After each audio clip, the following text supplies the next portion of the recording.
Hello students, in this video we'll discuss chapter number 4, the 18th century India. बेटा इस video में हम discuss करेंगे कि 18th सेंचुरी में इंडिया कैसा था, पॉलिटिकल सिचुएशन कैसी थी, सोशल सिचुएशन कैसी थी, कल्चर के ऊपर क्या इम्पैक्ट आ रहा था, वो सब कुछ हम इस वीडियो में डिस्कस करेंगे। सबसे पहले तो 18th सेंचुरी कौन सा पीरियड है हम उसे डिस्कस कर लेते हैं। तो बेटा वो पीरियड जो 1701 से स्टार्ट होके 1800 पे ख़त्म होगा उसे हम बोलेंगे 18th सेंचुरी। अगर बेटा हम इंडिया पे रूल करने वाले डिफरेंट डायनेस्टीज़ को डिस्कस करें तो उसमें जो मुग़ल एम्पायर रहा है वो एक ऐसा एम्पायर रहा है जिसने बहुत लंबे टाइम तक इंडिया के ऊपर रूल किया है। बेटा जब एक ही फैमिली से रूलर आते रहते हैं, पहले दादाजी, फिर पापा, फिर बेटा, फिर उनका बेटा, तो इसे क्या कहते हैं? डायनेस्टिक सक्सेशन, है ना, डायनेस्टिक रूल। तो हमारे इंडिया पे बहुत लंबे टाइम किसने रूल किया है? मुग़ल एम्पायर ने। पहले अकबर, फिर जहांगीर, फिर शाहजहां, ये कुछ ग्रेटेस्ट रूलर थे किसके? मुग़ल एम्पायर के। अकबर, जहांगीर, शाहजहां, ये मुग़ल एम्पायर के ग्रेटेस्ट रूलर हुआ करते थे। Aurangzeb last important Mughal ruler रहे। ऐसा नहीं है कि औरंगज़ेब के बाद मुग़ल डायनेस्टी ख़त्म हो गई, पर अगर हम देखें कि मोस्ट प्रोमिनेंट तो वो अकबर, पर लास्ट मोस्ट प्रोमिनेंट की अगर बात की जाए तो वो औरंगज़ेब ही है। देखो पूरी मुग़ल डायनेस्टी में सबसे फेमस और सबसे अच्छे जो रूलर माने जाते हैं वो अकबर हैं, पर अगर सोचा जाए कि भाई आखिरी लास्ट सबसे अच्छा कौन था तो वो थे औरंगज़ेब। इसके बाद मुग़ल डायनेस्टी चली पर कोई भी रूलर उतना इम्पॉर्टेंट नहीं हुआ। औरंगज़ेब के बाद एम्पायर डिक्लाइन करने लगा, वो भी बहुत तेज़ी से। जो प्रोविंशियल गवर्नर थे उन्होंने अपनी अपनी इंडिपेंडेंस को एसर्ट कर लिया। मतलब पहले वो दिल्ली से रूल हुआ करते थे बहुत सारे किंगडम्स, पर जब उन्हें लगा कि दिल्ली में जो रूलर है वो वीक हो रहा है तो उन सब ने अपनी अपनी इंडिपेंडेंस को एसर्ट कर लिया। मतलब खुद इंडिपेंडेंट किंगडम बनाकर खुद रूल करने लग गए। अब दिल्ली से उनका कोई लेना देना नहीं था। जो मुग़ल एम्पायर था वो इसके बाद भी 1.5 सेंचुरी और एग्जिस्ट करता रहा। 1707 में डेथ होगी औरंगज़ेब की। इसके बाद 150 साल और मुग़ल एम्पायर ही रन करेगा। वो राजा जो औरंगज़ेब के बाद आते हैं उन्हें हम कहते हैं लेटर मुग़ल्स। ठीक है, किसको कहते हैं बेटा लेटर मुग़ल्स? वो सारे राजा जो औरंगज़ेब की डेथ के बाद रूल कर रहे थे, जो इनकी डायनेस्टी को ही बिलोंग करते थे, उन्हें कहते हैं लेटर मुग़ल्स। अब हम डिस्कस करेंगे इम्पॉर्टेंट लेटर मुग़ल रूलर्स को। ठीक है, लेटर मुग़ल रूलर्स को डिस्कस करेंगे। तो पहले हैं बहादुर शाह, जिन्होंने रूल करना स्टार्ट किया 1707 में, मतलब औरंगज़ेब की डेथ के बाद, और कब तक रूल करते रहे? 1712। सिर्फ 5 साल ही इन्होंने रूल किया। चलो, तो इन्हें शाह आलम भी कहते हैं। He was also known as Shah Alam. Bahadur Shah को ही हम क्या भी कहते हैं? शाह आलम।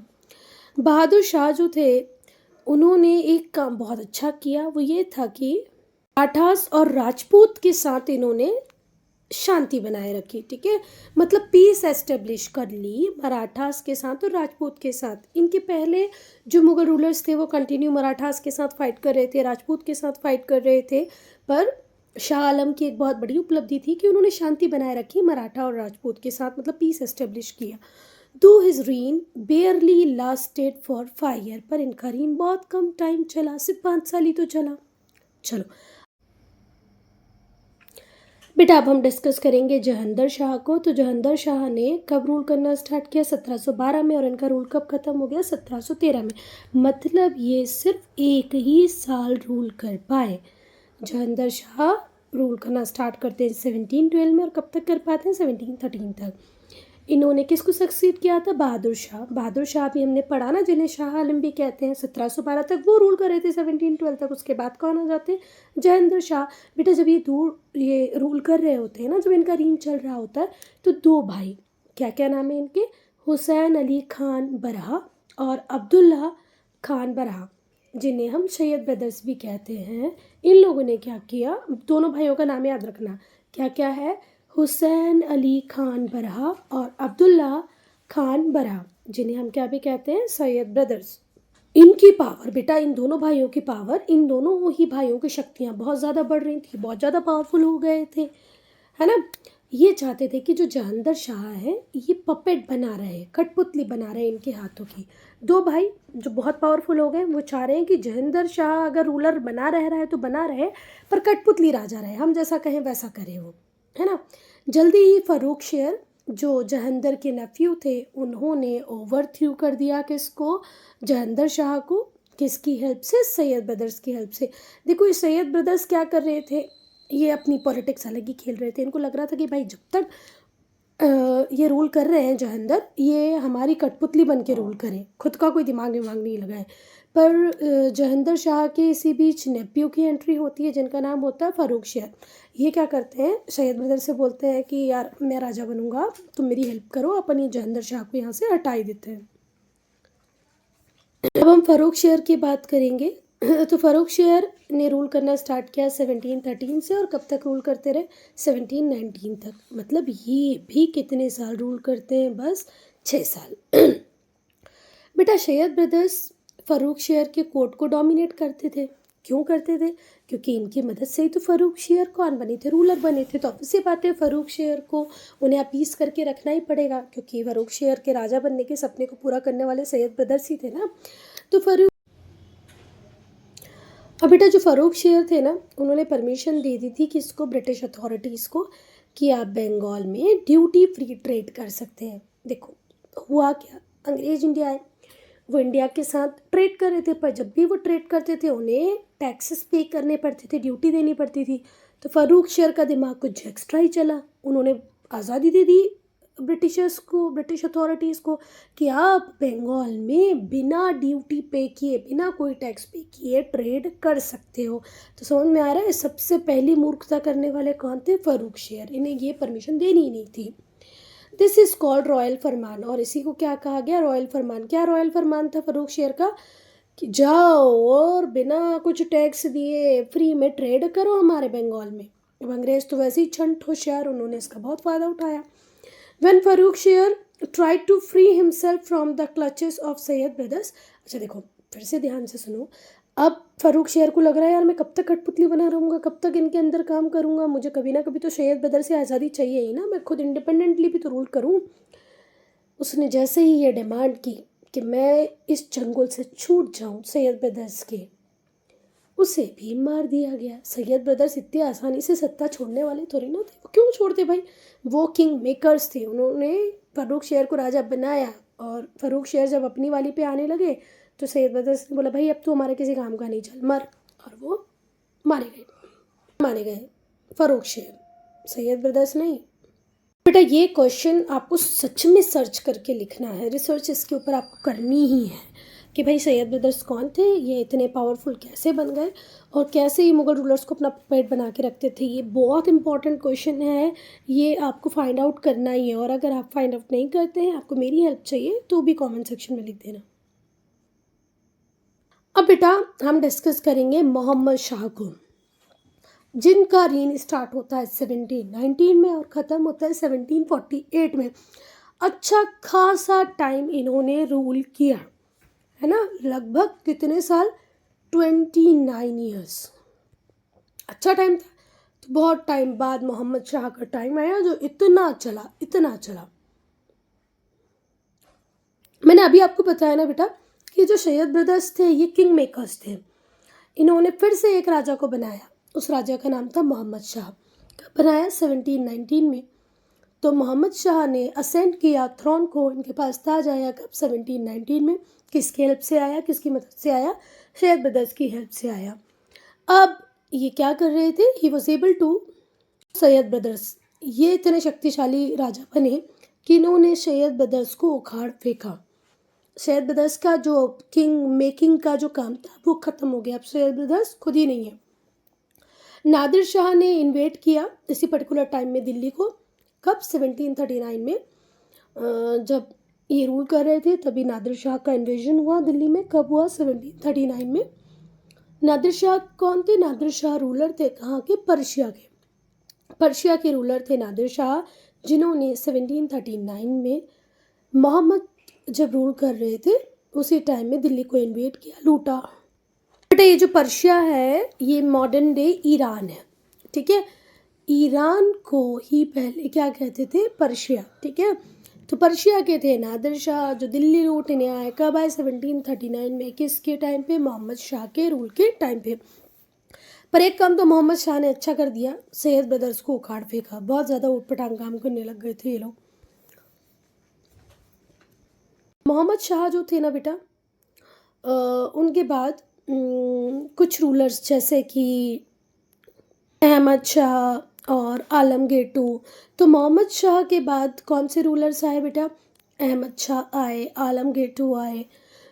जो अफ़गान रूलर्स थे अहमद शाह अब्दाली, उन्होंने इंडिया को बहुत टाइम इन्वेड किया, बार बार आते लूटते, ठीक है। कब, जब अहमद शाह रूल कर रहे थे, ठीक है।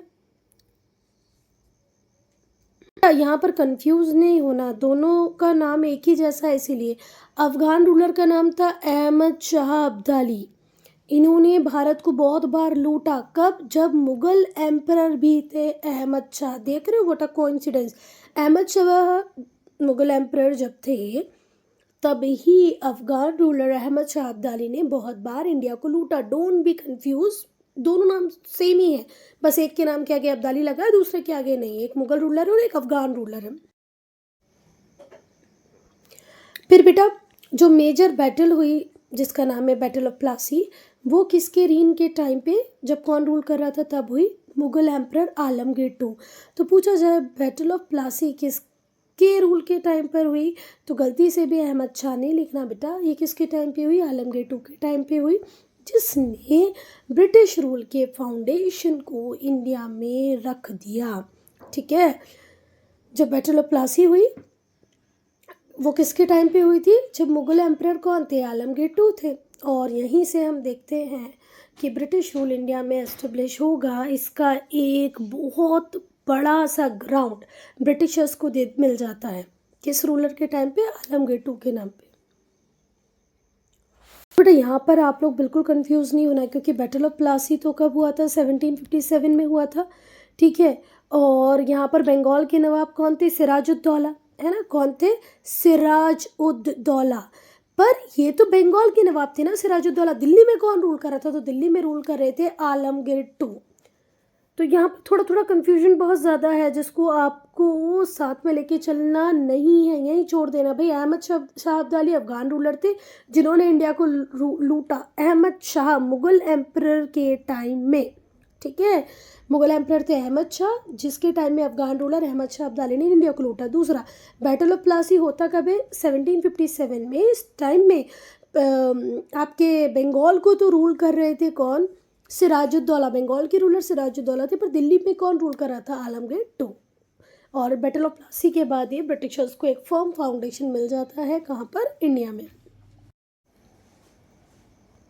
बेटा अब हम डिस्कस करेंगे शाह आलम टू को, जिन्होंने रूल करना स्टार्ट किया 1759 में, और रूल कब तक करते रहे, 1806, मतलब लगभग 50 साल, अप्रॉक्सीमेट बोल रही हूँ, 3 साल कम है ना, लगभग 50 साल रूल करने वाले थे Shah Alam. Approximately 50 years rule किया शाह आलम टू ने। रूल करना स्टार्ट करते हैं 1759 से, और कब तक करते हैं, 1806 तक।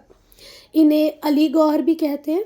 जो ब्रिटिश थे उन्होंने दिल्ली पे अटैक 1803 में जब किया था ना, वो इनकी रीन में किया था। अगर पूछा जाए कि 1803 में ब्रिटिश ने जब अटैक किया था दिल्ली पे, तो कौन रूलर थे, तो शाह आलम टू, और इन्हीं का दूसरा नाम है अली गौहर।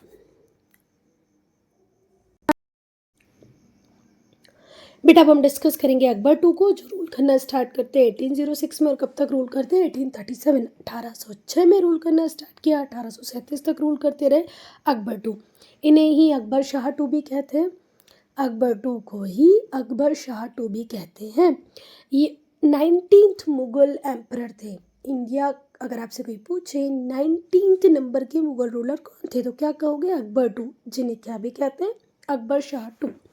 बेटा आपने राम मोहन रॉय का नाम तो सुना होगा ना, राम मोहन रॉय, जिन्होंने हमारे इंडिया में सती प्रथा को बैन कराया, है ना। सती प्रथा ख़त्म करने का श्रेय किसको जाता है, राजा राम मोहन रॉय को ही जाता है।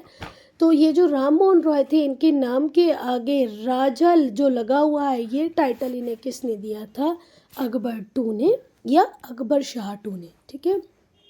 तो राजा राम मोहन रॉय के आगे जो राजा लगा हुआ है ये एक टाइटल है और देने वाले कौन है? अकबर टू। अब हम डिस्कस करेंगे बहादुर शाह जफ़र को। तो बहादुर शाह जफ़र ने रूल करना स्टार्ट किया 1837 में और रूल कब तक करते रहे? 1857। जब हम पढ़ते ना झांसी की रानी वाला जो युद्ध हुआ था, मंगल पांडे, फर्स्ट रिवोल्ट और रिवोल्ट ऑफ 1857, या तो हम उसको फाइट फॉर इंडिपेंडेंस भी कहते हैं कई लोग, फर्स्ट वॉर ऑफ इंडिपेंडेंस भी कहते हैं, सिपाही म्यूटनी भी कहते हैं। अब तो आपको याद आ गया होगा ना जहाँ झांसी की रानी लड़ रही थी, उस टाइम तक रहे कौन? हमारे बहादुर शाह जफ़र। तो बहादुर शाह जफ़र ने रूल करना 1837 में स्टार्ट किया और 1857 तक करते रहे, मतलब पूरा 20 साल इन्होंने रूल किया।